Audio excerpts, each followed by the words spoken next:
오늘 요한복음 16장 말씀을 중심으로 평안의 약속이라고 하는 제목으로 하나님 말씀 함께 나누겠습니다. 우리가 읽지 않았습니다만 16장 초반부를 보시면 예수님께서 이제 예수님의 십자가 죽음을 예언을 하십니다. 십자가에서 죽으시고 그리고 그렇게 십자가를 향해 나가시는 길이 그런데 너희에게 오히려 복된 길이다. 왜냐하면 내가 가면 성령께서 너희에게 오실 것이기 때문이다. 이렇게 말씀하시죠. 제자들은 이 예수님의 일종의 순환고지라고 불리는 내용이죠. 십자가에 죽으실 그 고난 당하심을 미리 말씀하실 때 사복음서 전체를 보면 제자들이 굉장히 두려워합니다. 또 근심이 가득해지죠. 왜냐하면 그들이 그렇게 믿고 따랐던 예수님, 그 예수님이 함께 하시면 두려울 것이 없었잖아요. 예수님이 엄청난 기적을 행하셨습니다. 이 세상 어떤 사람도 행하지 못했던 수많은 기적들을 행하신 그런 하나님의 아들 메시아의 권능이 예수님 안에 있었기 때문에 그동안은 두려워할 것이 없었거든요. 그런데 예수님께서 이제 공생의 마지막에 가까우실 때 내가 너희를 떠나갈 것이다. 잠시 떠나갈 것인데 잠시 후에 다시 만나게 될 것이다. 이렇게 말씀하시니까 그들에게 있어서는 최악의 상황이라고 할 수 있는 거잖아요. 예수님이 우리를 떠나가신다는 것. 그런데 결과적으로 그것이 제자들의 큰 유익이 되었고 또 오늘날 또 우리 역시도 그 유익을 함께 누리고 있습니다. 즉 그들이 두려워하던 일이 오히려 가장 큰 유익이 되었다는 사실을 우리가 기억할 필요가 있습니다. 우리의 삶에도 두려워하는 일들이 혹은 염려하는 일들이 일어날 수 있는데요. 그런데 그것이 오히려 하나님은 그것을 우리의 가장 큰 유익으로 이렇게 바꾸어 놓으실 수 있는 그 능력이 하나님이심을 다시 한번 우리가 기억해야 할 필요가 있는 것이죠. 예수님이 그것이 너에게 유익이 된다라고 말씀하신 이유는 무엇이었습니까? 첫 번째로 바로 진리의 성령이 너희에게 임하실 것이기 때문이다 라고 말씀하셨어요. 진리의 성령. 자, 진리란 무엇인가? 여러분, 진리는 변하지 않은 것이죠. 시대에 따라서 사람에 따라서 지역에 따라서 바뀌면 이랬다 저랬다 하면 진리가 결코 될 수 없는 것입니다. 우리가 수학적 진리라고 하는 것은 1 더하기 1이 2라고 하는 그것이 수학적 진리거든요. 수학이라고 하는 영역 속에서 1 더하기 1은 반드시 2가 되는 것입니다. 1 더하기 1이 2가 되거나 3이 되거나 4가 되면 안 되는 거잖아요. 이게 이제 수학적 진리, 이 어떤 진리의 특성이죠. 그래서 이제 꼭 수학뿐 아니라 다른 영역에도 진리라고 하는 것은 상황과 환경이 바뀐다고 달라질 수 없는 것입니다. 그래서 진리는 맞고 틀려요. 그렇죠? 진리라고 하는 잣대로 우리가 세상을 판단하면 맞는 것이 있고 틀린 것이 있는 것입니다. 그게 진리거든요. 그래서 우리가 인생을 살아갈 때 흑백 논리가 좋지는 않은 거잖아요. 때로는 흰색이라고 할 수도 있고 검정색이라고도 할 수도 없는 굉장히 애매한 영역이 세상에는 분명히 있습니다. 회색이 있는 것입니다. 그런데 진리라고 하는 영역으로 들어가면 회색은 없는 거죠. 진리에 맞든지 진리에 그르든지 모든 것이 다 정답이 될 수는 없는 거예요. 분명히 맞는 답이 있고 틀린 답이 있게 됩니다. 예수님께서는 성령을 진리의 성령이라 이렇게 부르십니다. 즉 아무 성령이 아니라 오직 진리의 성령이시다. 그래서 진리의 성령이라는 것은 결국 성령께서 오셔서 하실 일을 말씀해 주시는 거예요. 진리의 성령은 철저하게 성경의 말씀, 성경의 진리를 통해서 오시고 그것을 우리에게 설명하시고 알려주시는 사역을 하시는 분이 바로 진리의 성령이십니다. 예수님은 성경을 그렇게 칭하셔요. 이 성경이 곧 나에 대해서 말한 것이다. 그래서 나에 대해서, 즉 예수 그리스도에 대해서 말하고 있는 그 성경의 내용이 설명되게 하고 이해되게 하시는 것이 그것이 성령의 하시는 일이에요.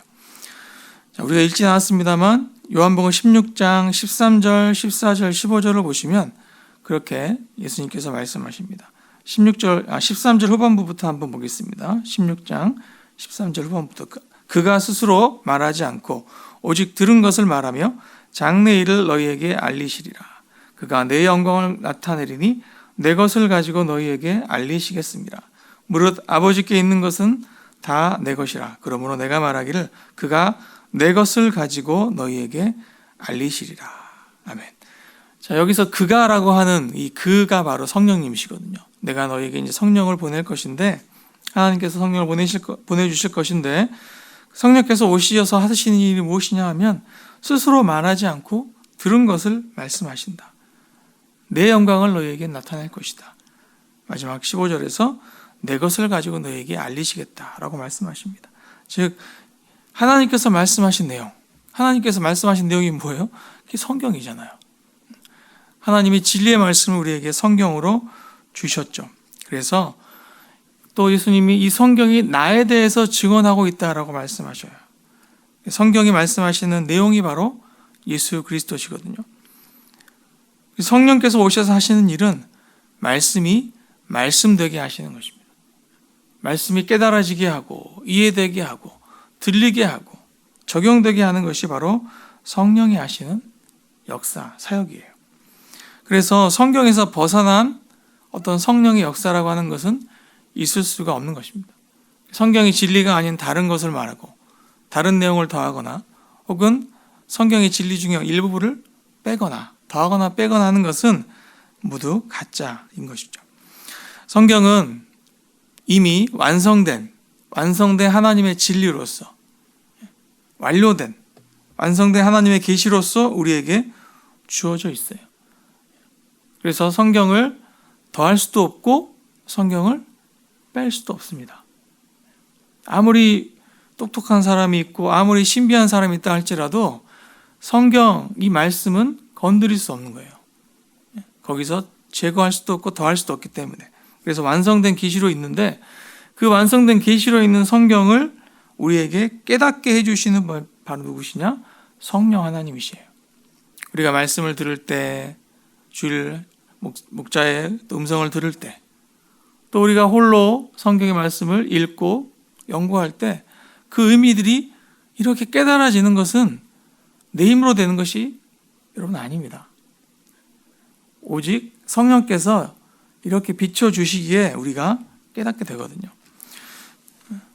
책은 흰색 종이 위에 검정색 잉크로 인쇄된 게 책이잖아요. 그렇죠? 검정색 종이 위에 검정색 잉크로 인쇄하진 않습니다. 잘 보이도록 대비되도록 흰색 종이에 검정색 잉크로 인쇄를 하죠. 그래서 그 책을 읽으려면 뭐가 반드시 있어야 됩니까? 빛이 있어야 돼요. 빛이 비칠 때에 흰색과 검정색의 대비가 나타나거든요.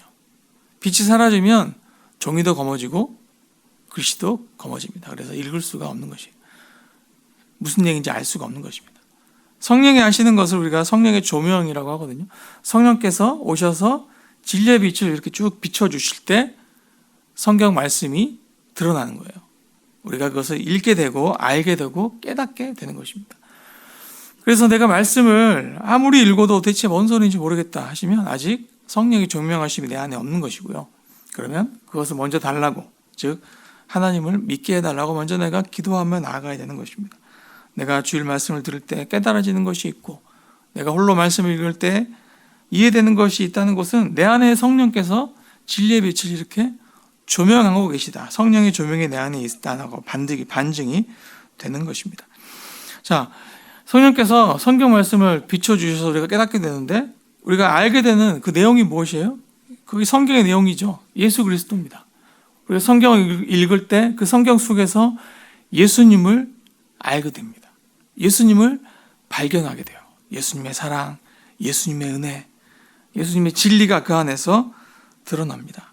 만물 속에 숨겨져 있는 예수님의 진리를 드러내시는 사역이 바로 성령께서 하시는 사역이에요.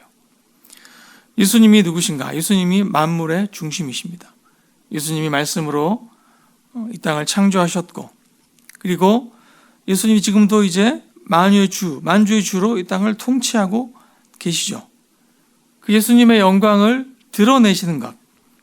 14절에서 그가 내 영광을 너희에게 나타낼 것이다. 예수님이 누구신가? 어떤 일을 하셨는가? 어떤 분이신가? 나를 얼만큼 사랑하시는가? 우리가 예수님을 위해 어떻게 살아야 될 것인가 하는 이 모든 예수님의 영광을 드러내는 그 계시가 바로 그 계시를 드러내시는 것이 성령 하나님이 하시는 일이라고 하는 것입니다. 그래서 우리가 성령을 알고 믿고 또 성령의 사역 가운데 들어가서 지낸다고 하는 것은요, 우리의 삶 속에서 동일한 역사가 나타나는 것이에요. 즉 예수님의 영광이 드러나는 것입니다.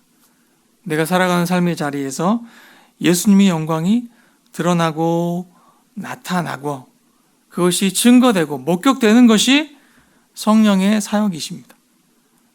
그것이 우리가 또한 살아갈 사명의 자리이기도 해요.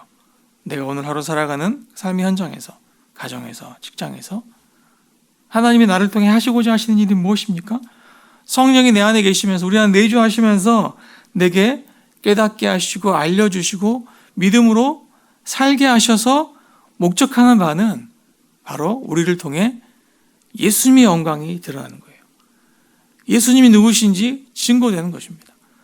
예수님이 참 좋으신 분이시군요. 예수님이 능력이 많으신 분이시군요. 예수님이 우리를 사랑하시는 분이시군요. 그 예수님의 영광이 드러나는 것이 성령의 사역의 목적이고 또 오늘 하루 성령과 함께 동행하는 우리의 삶의 목적이 되어야 하는 것이에요.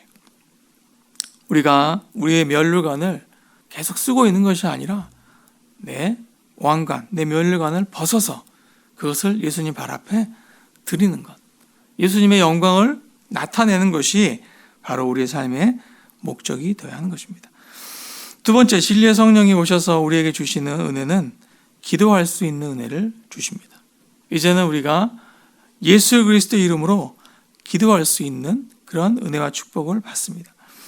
23절 말씀 함께 보겠습니다. 23절 시작. 그날에는 너희가 아무것도 내게 묻지 아니하리라.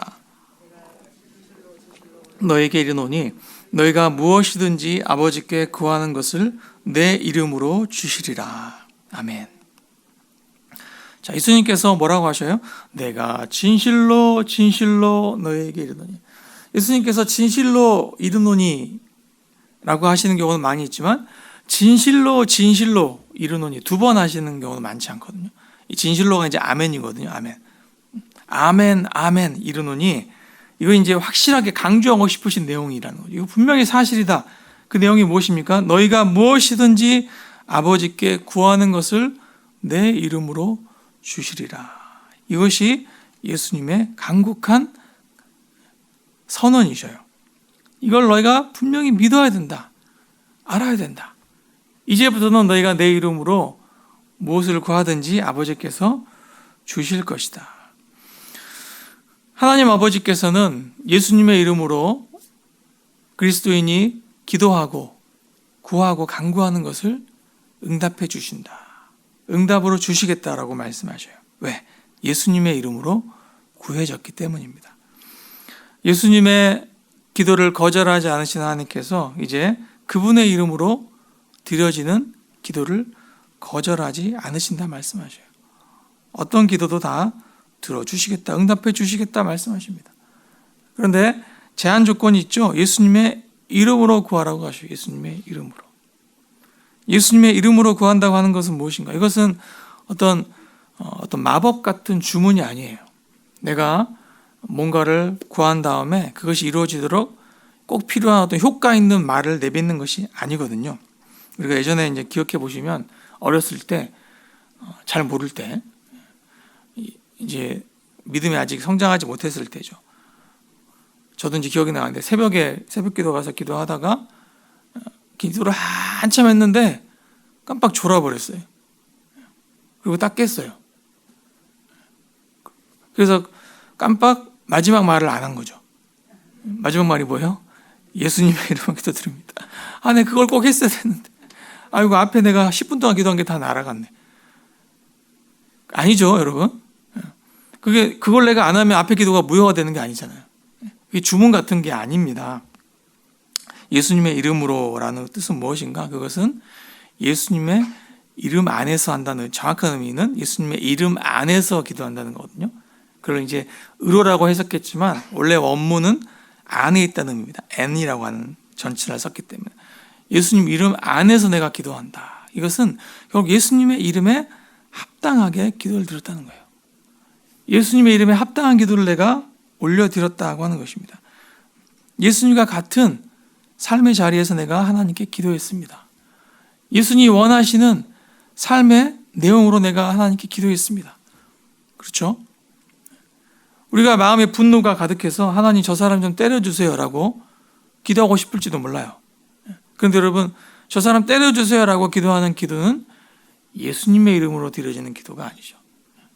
예수님은 용서하기를 원하시고 구원하기를 원하시고 살리시기를 원하시는 것이지 치기를 원하시고 다치기를 원하시고 해하기를 원하시지 않기 때문이에요. 그래서 예수님의 이름으로 구한다고 하는 것은 예수님의 이름에 합당한 기도를 내가 드린다고 하는 것입니다. 그것은 어떤 기도의 자세입니까? 주님께서 겟세마네에서 기도하셨던 자세를 우리가 기억하실 것이에요. 아버지여, 나의 원대로 하지 마시고 아버지의 뜻대로 하시기를 원합니다.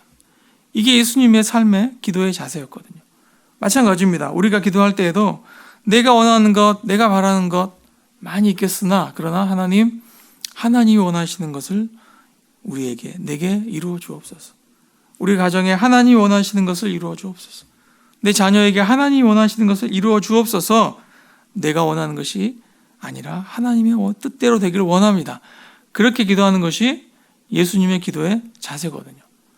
그렇게 기도하셨기 때문에 예수님은 놀라운 기적을 행하신 것이고 인생의 모든 삶의 자리에서 예수님이 하시는 모든 것이 하나님의 뜻이 되고 하나님의 영광이 된 것입니다. 어떻게 내가 기도할 것인가? 주일 우리 목자를 통해 담임 목사를 통해 주신 또 말씀을 기억하실 것이요. 지난 주일에, 이번 주일 말고 정당성을 가지고 기도하라. 같은 말이거든요. 하나님이 들으실 때 이것은 하나님의 나라를 위해서 하나님의 뜻을 위해서 정말 하나님이 기뻐하시는 기도라고 하는 확신이 내가 있어야 되거든요. 그때 그것이 정당성이 되어서 하나님께 예수님의 이름으로 내가 기도할 수 있는 것입니다. 자, 우리가 살아가는 삶의 현장에서 하나님께서 우리에게 이 기도의 은혜를 주신 것은요, 성령께서 오셨기 때문에 이제 가능한 것이거든요. 우리 안에 이제 성령이 함께 하시기 때문에 내가 하나님이 사는 사람이 돼요. 내가 하나님의 자녀가 된 것이거든요. 구약 시대에도 성령은 임하셨어요. 심지어 그 악한 왕 사울에게도 성령이 임하셨거든요. 그런데 그것이 지속되지 않죠. 잠시 임했다가 떠나가셔요. 삼손도 성령의 능력이 임했지만 그가 나실인의 서원을 저버렸을 때 성령의 권능이 임재로 더불어 떠나가잖아요. 그래서 오셨다가 잠시 사역하게 하시고 일하게 하시고 다시 떠나실 수밖에 없는 것이 구약의 사역이었고, 신약은 어떻습니까? 이제 예수님을 통해서 십자가의 구원이 완성되었잖아요. 이제 예수님을 믿음으로 이제 우리의 모든 죄악이 깨끗하게 씻음을 받아 하나님의 자녀가 되죠. 이제 하나님의 자녀의 신분을 가지고 있습니다. 우리가 신분이 변할 때 우리가 배웠잖아요. 그래서 성령께서 어떻게 해요? 항상 거주하셔요. 떠나지 아니하셔요. 구약에서는 떠나셨거든요. 나실의 서원이 어겨지면 이 삼손을 떠나실 수밖에 없는 상황이에요. 죄악이 범해지고 하나님의 뜻을 거절하면 성령이 떠나실 수밖에 없어요. 그런데 신약의 시대에는 이제 예수님의 십자가를 통해서 우리가 완전한 구원을 받았기 때문에, 완전한 용서를 받았기 때문에 이제 하나님의 자녀로 신분을 바꿔주셨고, 그래서 이제 성령이 우리 안에 늘 함께 하셔요. 떠나지 아니하셔요. 늘 동행하십니다. 심지어 고난과 핍박과 환난이 우리 가운데 임한다 할지라도 성령께서 우리와 그곳에 함께 계셔요. 그리고 도와주시고 보호하시고 지켜주십니다. 그래서 예수님이 내가 떠나는 것이 너에게 유익이다 라고 말씀하셨습니다. 예수님 몸이 있으신 분이셨기 때문에 예수님이 어디에 계시면 예수님이 어디에 안 계신 거거든요. 예수님이 이곳 예배당에 계시면 예수님은 우리 집에는 안 계신 거예요. 왜? 몸이 있으시기 때문에. 예수님은 여러 곳에 동시에 존재하실 수 없습니다. 그런데 성령께서 오셔서 하나님의 영은 어디에나 계시거든요. 이게 하나님의 이제 영의 편재성이라고 하는데 어디에나 계시다. omnipresence, 어디에나 계시다. 내 안에도 계시고 너 안에도 계시고 집에서도 계시고 지금 이곳에서도 계셔요. 누구에게나 함께 하실 수 있습니다. 그래서 그것이 너희에게 오히려 유익이 된다라고 말씀하십니다. 그 성령께서 우리와 오늘도 동행해 주십니다. 우리를 떠나지 아니하셔요. 우리와 함께 하십니다. 어딜 가든지 우리가 하나님의 사람 되게 하시고 어딜 가든지 하나님의 권능과 능력이 그 약속이 우리 안에 늘 머물러 있는 그런 하나님의 사역자가 되게 하셔요. 하나님께서 성령을 우리에게 주신 이유는 무엇입니까? 우리가 이제 예수님의 이름으로 살게 하시는 것이에요. 너희가 내 이름으로 구하라 하신 것처럼 이제 그 이름으로 우리가 살게 하기를 원하셔요. 예수님의 이름으로 우리가 사는 것입니다. 그것이 어떤 삶이에요? 그것이 한마디로 바로 구속사거든요. 구속사. 내가 어디에서 무엇을 하든지 예수님의 이름으로 살아가는 것. 그것이 바로 구속사입니다. 그런 삶을 살아갈 때 우리에게 하나님께서 위대한 약속을 마지막으로 주시죠. 32절, 33절 말씀 함께 보겠습니다. 32절, 33절 마지막입니다. 시작. 보라, 너희가 다 각각 나를 혼자 둘 때가 오나니 벌써 왔도다. 그러나 내가 혼자 있는 것이 아니라 아버지께서 나와 함께 계시느니라. 이것을 너희에게 이르는 것은 너희로 내 안에서 평안을 누리게 하려 함이라. 세상에서는 너희가 환난을 당하나 담대하라. 내가 세상을 이겼노라. 아멘. 예수님의 승천 후 교회는 핍박을 당하게 될 것입니다. 이후로 예수님 승천 이후로 성령의 강림 이후로 교회는 세상으로부터 계속해서 미움을 받아왔어요. 지금도 마찬가지입니다. 우리가 어제 나왔듯이 너희가 세상에 속해 있지 않기 때문에 세상이 너희를 미워할 것이다 라고 말씀하셨어요. 그러나 너희가 두려워할 필요는 없다 라고 말씀하셔요. 왜? 주님께서 우리와 함께 해 주실 것이기 때문입니다. 함께 하시며 도우시는 그 주님은 세상을 이기신 분이셔요. 그리스도인은 그래서 세상을 이기신 주님과 함께 하기에 세상 속에서 당하는 환난을 두려워할 필요가 없습니다. 오히려 우리가 주님 안에 있으면 어떤 환난이 우리 가운데 있다 할지라도 우리는 주님의 평안을 누리게 되는 것이에요. 이 분명한 약속을 가진 우리에게 주님께서 말씀하셔요. 너희가 담대해라. 담대해라. 두려워하지 말아라. 왜? 내가 너희와 함께하기 때문이다. 너희의 모든 기도를 응답하신 하나님이 지금도 너희의 기도를 듣고 계시기 때문이다. 너희의 모든 삶의 자리에서 신이 함께하시며 동행하시고 지켜주실 그 하나님을 붙들고 의지할 때 하나님이 주시는 평안을 누리라고 말씀하십니다. 오늘도 이런 믿음을 가지고 우리를 보내시는 곳에서 세상을 이기신 주님과 친히 동행할 때 기도할 때마다 응답해 주시고 세상에 알 수 없는 평안으로 승리케 하시는 우리 모두의 삶이 되시기를 주님의 이름으로 간절히 부탁을 드립니다. 이렇게 기도하겠습니다. 하나님, 진리의 성령을 우리에게 보내주셔서 성경의 말씀, 성경의 진리를 깨닫게 해주시고 그것이 우리의 삶의 표대가 되게 하시고 기준이 되게 하셔서 세상에 살아가지만 세상 법이 아니라 하나님의 법을 따르는 하나님의 자녀가 되게 하시니 참으로 감사드립니다. 우리에게 성령을 주셨기에 이제 하나님의 자녀가 되었고 그 자녀된 권세를 가지고 하나님 아버지께 간구하는 것 무엇이든지 예수 그리스도의 이름으로 주시겠다 말씀하시니 참으로 감사드립니다. 오늘 담대하게 주님의 이름을 붙들고 주님의 이름에 합당하게 그 이름 안에서 주님 앞에 부르짖어 기도하게 하여 주시옵소서. 기도하는 모든 것마다 하나님께서 참으로 가장 귀한 것, 더 아름다운 것, 내가 바라고 소망하는 것에 넘치도록 응답하시고 부어주시는 놀라운 은혜가 오늘 기도의 자리에 있게 하여 주시옵소서. 하나님, 우리가 성령이 우리 안에 계시기에 이제 성령께서 하시는 그 역사를 우리도 이루기를 원합니다. 삶의 모든 자리에서 나의 삶을 통해 예수 그리스도의 영광이 드러나게 하여 주시옵소서. 나의 가정에서 주님의 이름이 나타나게 하시고 주의 능력이 드러나게 하시고 주님의 살아계심이 주님의 사랑하심이 나를 통해 살아가는 모든 삶의 현장에 증거되고 나타나여지는 하나님의 나라를 세워가는 구속사의 한 날이 되게 하여 주시옵소서. 예수님의 이름으로 기도드립니다. 아멘.